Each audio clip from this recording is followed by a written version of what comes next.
कौन सी कंपनी का term insurance हमें लेना चाहिए। टर्म इंश्योरेंस लेना चाहिए ये तो हमें अपनी लास्ट वीडियो में समझ में आ गया, क्या उसके बेनिफिट्स हैं, कौन कौन से की पॉइंट्स हैं, किन किन चीज़ों को ध्यान में रखना है, किन किन चीज़ों को इग्नोर करना है।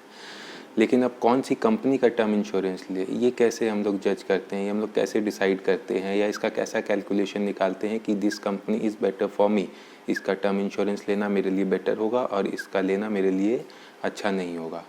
तो जनरली जो भी एनालिस्ट हैं, जो भी आपको गाइड करते हैं या जो भी आपको व्यूज़ देते हैं कि टर्म इंश्योरेंस कौन सी कंपनी का लेना है, वो बेसिक किन किन चीज़ों का ध्यान देते हैं उनके बारे में हम जानेंगे इस वीडियो में आज।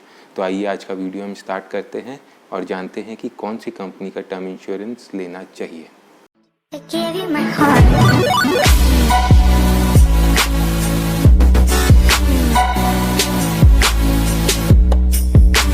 क्या क्या इंपॉर्टेंट फैक्टर्स हैं जो हम लोग कंसिडर करते हैं before going for a term insurance, कौन सी कंपनी का लेना है ये डिसाइड करने से पहले। इसमें बहुत सारे फैक्टर्स होते हैं, सबको तो हम इवैल्यूएट नहीं कर पाते हैं, पर कुछ 3-4 ऐसे होते हैं जो टॉप के हैं जिनको हम कंसिडर करके डिसाइड करते हैं भैया ये सब ठीक है तो ये अच्छा ही होगा। सबसे पहली चीज़ होती है नंबर ऑफ़ क्लेम हैंडल्स। अगर नंबर ऑफ़ क्लेम हैंडल्स ज़्यादा है तब उसका रेशियो ज़्यादा हमें अच्छा पता चलेगा कि हाँ ज़्यादा लोगों में इसने इतने ज़्यादा क्लेम सेटल किए हैं।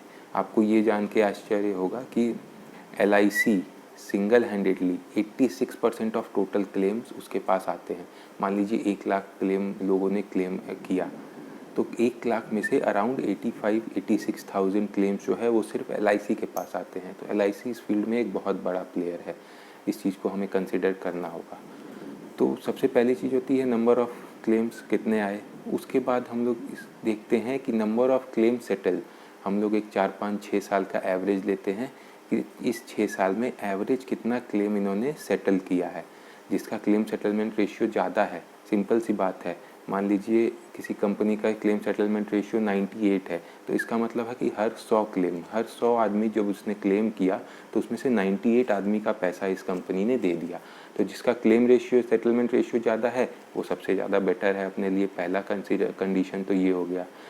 अच्छा, उसके बाद अपने को ये भी देखना है कि मान लीजिए क्लेम सेटलमेंट रेशियो हमने देखा कि 98% क्लेम किया, 2% उसने क्लेम नहीं किया।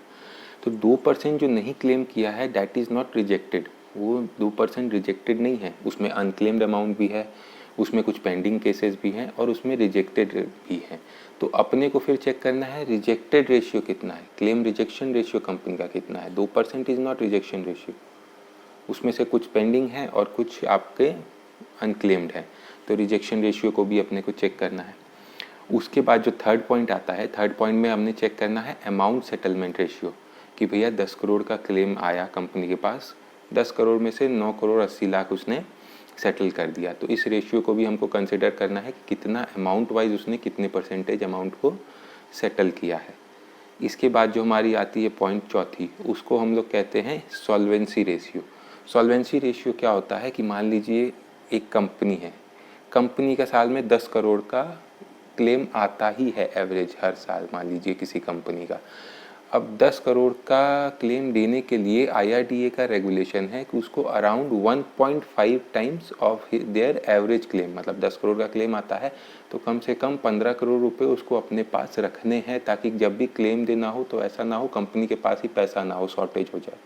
तो जितने का भी क्लेम आता है उसका अराउंड 1.5% कंपनी के पास होना चाहिए। तो ये भी हम लोग चेक करते हैं कौन सी कंपनी इस लिमिट को रखती है, ताकि इन केस कोई नेचुरल कैलेमिटी आए, कुछ भी आए या अचानक से केसेस बढ़ जाएं और पेमेंट ज़्यादा करना पड़े तो कंपनी ऐसा ना हो हाथ खड़े कर दे भैया हमारे पास तो है ही नहीं, हम कहाँ से देंगे। इसलिए एटलीस्ट 1.5% उसको रखना है, टोटल एवरेज क्लेम रेशियो उसका जितना भी आता है। तो हम ये भी पॉइंट चेक करेंगे कि कौन सी कंपनी इसको मेंटेन करती है, कौन नहीं करती है। जो नहीं करती है उसको हम लोग लिस्ट से हटा देते हैं। सो इन सब पॉइंट्स को कंसिडर करने के बाद हमने अब इसके बारे में स्टडी करने का सबसे बेस्ट तरीका है आप IRDA की वेबसाइट में जाए, वहाँ से आप एनुअल रिपोर्ट डाउनलोड कर ले, वहाँ पर आपको हर साल का एनुअल रिपोर्ट इनका मिल जाएगा। एनुअल रिपोर्ट में जाके आप वहाँ पे इंडिविजुअल डेथ क्लेम को सर्च करें उस PDF फाइल में, और वहाँ आपको सारा डिटेल मिल जाएगा परसेंटेज वाइज कि इस साल में कितने परसेंटेज किस कंपनी ने क्लेम सेटल किया है और क्या क्या, सारा डिटेल वहाँ पे दिया हुआ है। तो ये रिसर्च आप खुद से भी कर सकते हैं, यही काम हमने भी किया। हमने लास्ट 6 ईयर का डेटा लिया और उसका एवरेज आउट किया।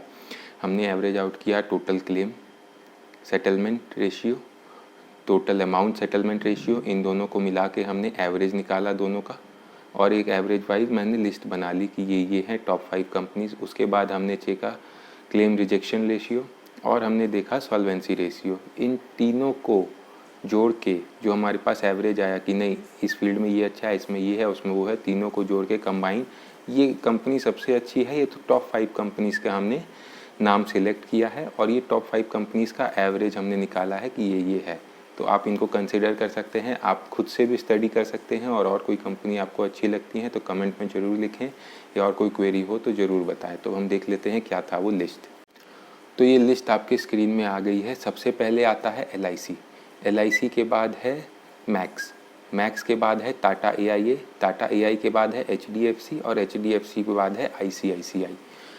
वैसे तो ICICI का परफॉर्मेंस एवरेज में ज़्यादा अच्छा आ रहा था, बट HDFC ने लास्ट 2 साल में क्लेम सेटलमेंट रेशियो में बहुत इंप्रूवमेंट किया है और उनका average claim settlement ratio more than 99% है, जो कि 5 ईयर्स बैक 95% या 90% था। तो ये इम्प्रूवमेंट को देखते हुए हमने इसको 4th पे कंसिडर किया है। होप है कि अब आपको क्लियर हो गया हो कि क्या क्या चीज़ें हम चेक करते हैं और कैसे एनालाइज करते हैं, और कोई भी क्वेरीज हो तो आप मेरे को कमेंट में ज़रूर लिखें। Thank you. Keep investing. Stay healthy. Stay safe.